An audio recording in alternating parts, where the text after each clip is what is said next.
안녕하세요. 저는 한양대학교 구리병원 정신과 전문의 김일빈이라고 합니다. 정신과 치료 중 절대 해서는 안 되는 것은, 먼저 트위터에 이렇게 굉장히 유명하게 올라와 있는 그 트윗이 있는데, 정신과 치료 중 절대 해서 안 되는 거 4가지 이렇게 기술을 해놓은 게 굉장히 유행을 했었다고 합니다. 첫 번째가 밤낮이 바뀌는 것, 그리고 두 번째가 자기 방 안에서 고민하는 것, 세 번째가 생각해서 답이 나오지 않는 문제로 고민하는 것, 네 번째가 나빠지는 원인을 과거에서 찾는 것이라고 되어 있어요. 이걸 누가 쓰셨는지 모르겠는데, 먼저 밤낮이 바뀌는 것, 이건 중요합니다. 저는 동의해요. 영국에서 한 실험을, 이렇게 전향적 연구라고 하죠. 이게 집단을 모아서 이제 나중에 어떻게 됐는지를 보는 건데, 한 2천여 명 정도 대상자를 모아서 처음 시점에 불면증이 있는지를 이제 확인했죠. 그리고 불면증이 있는 그 환자들과 없는 환자들이 이 편집 사고가 18개월 후에 일어났는지를 봤는데, 이 불면증이 있던 사람들은 18개월 후에 편집사고가 새롭게 막 생겼다는 거예요. 유의미한 정도로. 그러니까 수면이라는 것은 정신 건강 상태와 밀접하게 연관이 있을 수 있다는 걸 시사하는 그런 연구 내용인 거죠. 실제로 우울증 환자들도 수면 문제 많습니다. 렘 수면, 그 다음에 비렘 수면 이런 것들이 있는데, 렘 수면이 엄청나게 막 늘어나 있어요. 그걸 렘 프레셔, 렘 압박이라고 부르거든요. 그러니까 이게 선잠을 잔다고 하거든요. 꿈꿀 때. 그런 선잠을 많이 자는 거예요. 그러니까 자고 나서도 힘들죠. 잔 건지 아닌지도 잘 모르겠고. 정신건강과 그 수면은 밀접한 연관을 맺고 있어요. 밤낮이 바뀌는 거. 그러니까 밤에 자고 낮에 자야 되는데, 그럼 선생님 낮에 자면 안 되나요? 우리 몸의 또 구조에 대해서 좀 볼 필요가 있어요. 우리 몸에 이제 송과선이라는 데가 있거든요. 그 송과선이라는 뇌 구조물에 그래서 이렇게 멜라토닌이라는 물질이 분비가 돼요. 멜라토닌은 어떻게 이제 합성이 되냐면은, 낮 시간 동안에 이게 햇빛에 노출이 되잖아요, 우리가. 그러면 이제 멜라토닌이 막 만들어져요. 이게 합성이 되는데, 그게 이제 한 7시, 8시에서부터는, 그때부터는 분비가 돼요. 나오는 거예요. 이 얘기는 뭐냐?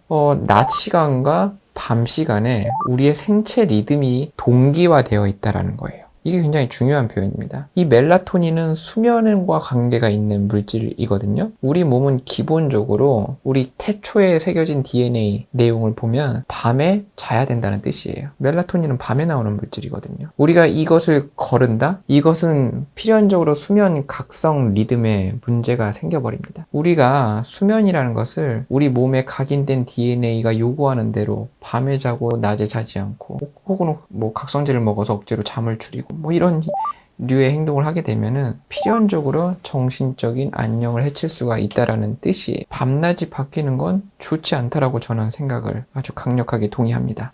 그 다음에 자기 방 안에서 고민하는 것, 생각해서 답이 나오지 않는 문제로 고민하는 것, 나빠진 원인을 과거에서 찾는 거, 이거 3가지를 한꺼번에 묶으면은 반추예요. 반추. 루미네이션이라고 부릅니다. 반추적 사고라고 하거든요. 이미 지나간 일이에요. 과거에 내가 벌어졌던 일인 거고, 더 이상 나는 거기에 관여할 수도 없고 어떻게 해결할 수도 없는 일이에요. 그런데 끊임없이 그 시점으로 돌아가서 그 일에 대해서 반복해서 되뇌이는 거예요. 끊임없이. 근데 난 거기에 대해서 책임질 수도 없고 거기에 대해서도 해결할 수도 없어요. 그러니까 고통스러운 그런 나의 기억들만 계속해서 끄집어내서 머릿속에서 되뇌이는 거죠. 기분이 어떻게 되겠어요? 계속 나빠지겠죠. 이 반추적인 사고는 필연적으로 우울과 자기 비하감으로 이어집니다. 왜냐하면 과거에 일어났던 일이 엄밀히 보면 내 책임과 무관한데도 난 거기에 내 책임이라고 전적으로 믿고 있는 상태거든요. 그러면 죄책감도 느껴지겠죠. 죄책감, 우울감, 자기 비하감, 나는 왜 그거밖에 못했을까? 내가 더 잘했어야 되는데. 이 과거에 계속 천착해 있게 되면은 이 사람의 기분 상태는 끊임없이 저 수면 아래로 가라앉을 수밖에 없어요. 그렇기 때문에 이것도 전 동의합니다. 이 3가지.